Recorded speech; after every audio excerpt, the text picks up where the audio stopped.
అందరికీ నమస్తే. Welcome to VDS 777 Telugu news.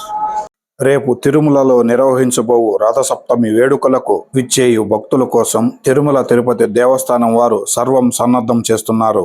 ఉదయం 5 గంటల నుంచి దాదాపు రాత్రి 8:30 గంటల వరకు సప్త వాహనాలలో విహరిస్తూ భక్తులకు దర్శనమిచ్చి వారిని అనుగ్రహించనున్న శ్రీవారు ఈ సంవత్సరం ఫిబ్రవరి 4న తిరుమలలో జరగబో రథసప్తమి వేడుకలకు విచ్చేయు భక్తుల కోసం అంగరంగ వైభవంగా ఏర్పాట్లు చేస్తున్నారు తిరుమల తిరుపతి దేవస్థానం పాలక మండలి సభ్యులు, అధికారులు. శీతాకాలం మొదలవడంతో చలి ఎక్కువగా ఉండే అవకాశం మెండుగా ఉన్నందుచేత చిన్న చితక ముసలి ముతక ప్రతి ఒక్కరిపై చలితో కూడిన మంచు ఆవహించకుండా స్వామివారి దర్శనార్థం కోసం విచ్చేయు భక్తులు చలికి ఇబ్బంది పడకుండా ఉండేందుకు 4 మాడ వీధులకు ఇరువైపులా ఉన్న గ్యాలరీలన్నీ పరదాలతో మూసివేశారు. ఇప్పటికే స్వామివారిని దర్శించుకునేందుకు గ్యాలరీలోకి భక్తులు అధిక సంఖ్యలో విచ్చేయడం జరిగింది. స్వామివారి దర్శనానికి విచ్చేయు భక్తుల కోసం త్రాగునీటితో పాటు చిన్నపిల్లలకు, భక్తులకు, వృద్ధులకు పాలు, అందరికీ అన్న ప్రసాదాలను అందించేలా చర్యలు తీసుకుంటున్నట్లు టీటీడీ పాలక మండలి అధికారులు తెలిపారు.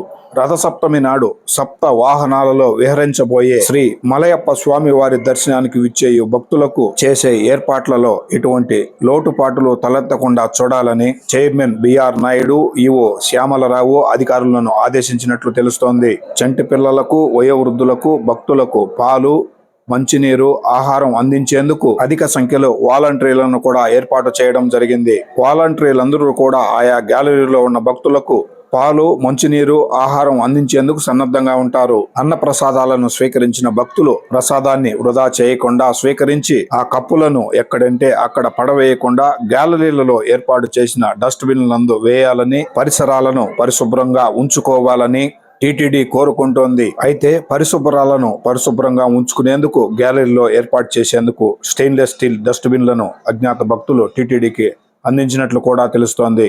రేపు రథసప్తమికి లక్షల సంఖ్యలో భక్తులు విచ్చేసే అవకాశం మెండుగా ఉన్నది కాబట్టి చంటి బిడ్డలతో విచ్చేయు తల్లిదండ్రులు, వయోవృద్ధులు తగిన జాగ్రత్తలు తీసుకుని సహాయకులతో రావాలని టీటీడీ పాలక మండలితో పాటు అధికార యంత్రాంగం పిలుపునిస్తోంది. స్వామివారి దర్శనానికి విచ్చే భక్తుల కోసం లడ్లు కొరత కూడా ఏర్పడకుండా చర్యలు చేపట్టినట్లు తెలిసింది. స్వామివారి దర్శనానంతరం తిరిగి వెళ్లేటప్పుడు కూడా ఒకరినొకరు నెట్టుకోకుండా చంటి బిడ్డలతో విచ్చేయి వారితోనూ, వయోవృద్ధులతోనూ, స్వామివారి దర్శనానికి విచ్చేసిన తోటి భక్తులతోనూ సానుకూలంగా, సామరస్యంగా మెలిగి స్వామివారి అనుగ్రహానికి పాత్రులు కావాలని తిరుమల తిరుపతి దేవస్థానాల అధికారులు, పాలక మండలి భక్తులను కోరుకుంటున్నారు. తిరుమల తిరుపతి దేవస్థానం వారు రేపు రథసప్తమికి ఇప్పటికే పూర్తి ఏర్పాట్లను చేసినట్లు తెలిసింది.